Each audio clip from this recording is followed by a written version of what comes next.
Welcome to law study tricks.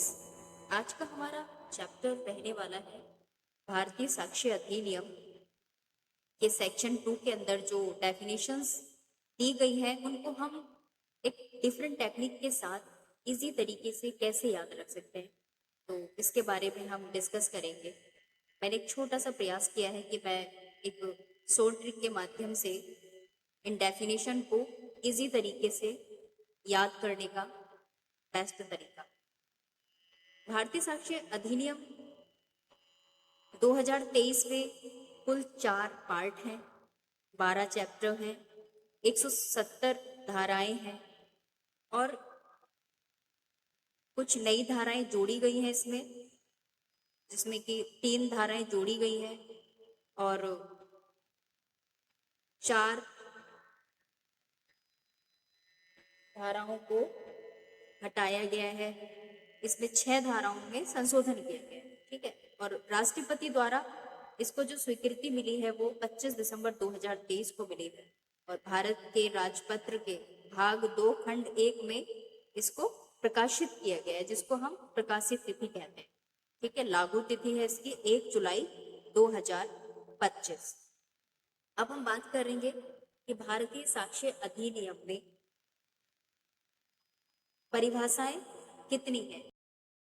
सबसे पहले हम बात करते हैं सा, ठीक है। एस से जितने भी परिभाषाएं आती है मैंने उनको एक सीक्वेंस में लिख लिया है। जैसे एस मीन्स होता है सा से बना साक्ष्य, साबित, साबित नहीं हुआ, सुसंगत, ठीक है। फिर आता है यू से बना उ यानी कि उपधारणा करेगा, उपधारणा कर सकेगा, ठीक है।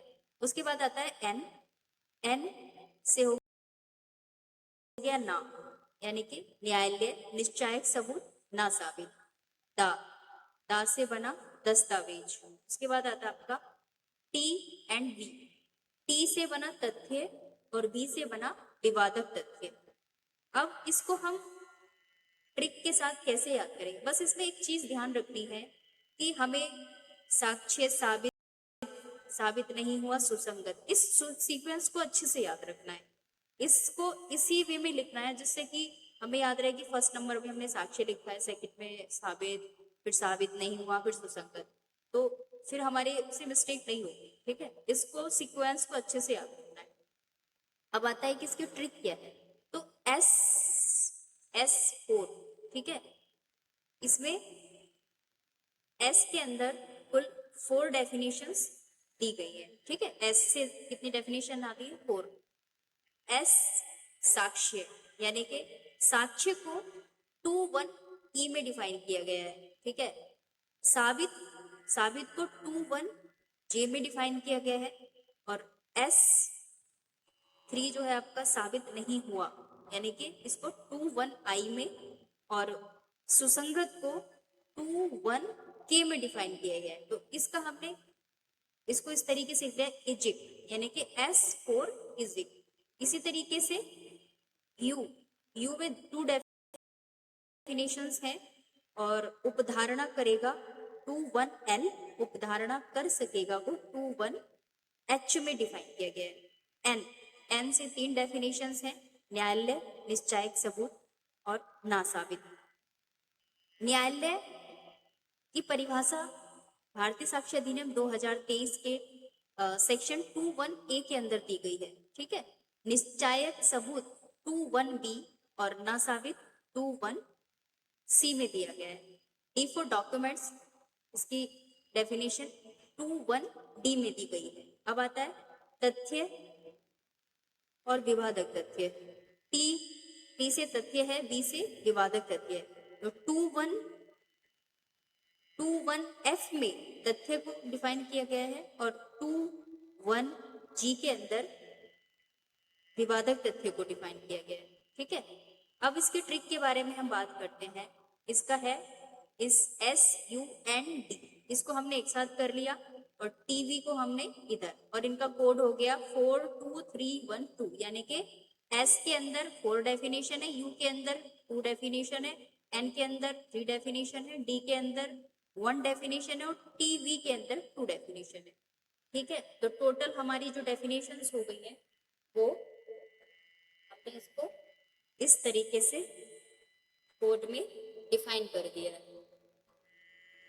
अब इसका जो स्मृति सूत्र है हम उसके बारे में बात करेंगे। स्मृति सूत्र जो मैंने अपने तरीके से बनाया है वो ये है, इजिक नाम के व्यक्ति ने लाहौर के एबीसी नाम के दोस्त डी के साथ टीवी देखा। ठीक है, इजिक आ गया एस में, है ना, इजिक नाम के, यानी कि लाहौर, लाहौर किसका कोड है, यू, उपधारणा करेगा, उपधारणा कर सकेगा। ठीक है, एबीसी एन, तो ठीक है एन यानी कि एबीसी में न्यायालय निश्चायक सबूत ना साबित। ठीक है, उसके बाद आता आपका टी, दस्तावेज दोस्त। ठीक है, और टीवी देखा यानी कि ये आपका लास्ट तथ्य, विवादक तथ्य है ये, इसका है आपका, इसका कोड एफजी है, एफजी के अंदर इसको डिफाइन किया गया है। ओके, तो अब हम इसको और एक छोटे से सीक्वेंस में किस तरीके से हम याद रख सकते हैं उसके बारे में आगे, मतलब और शॉर्ट तरीके से इसको डिफाइन किया गया है।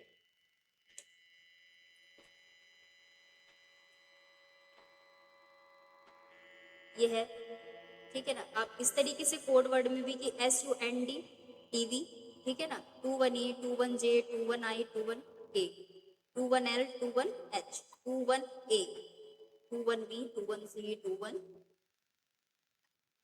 ठीक है, इस तरीके से भी मैंने बनाने का प्रयास किया है। आई होप कि ये समझ में,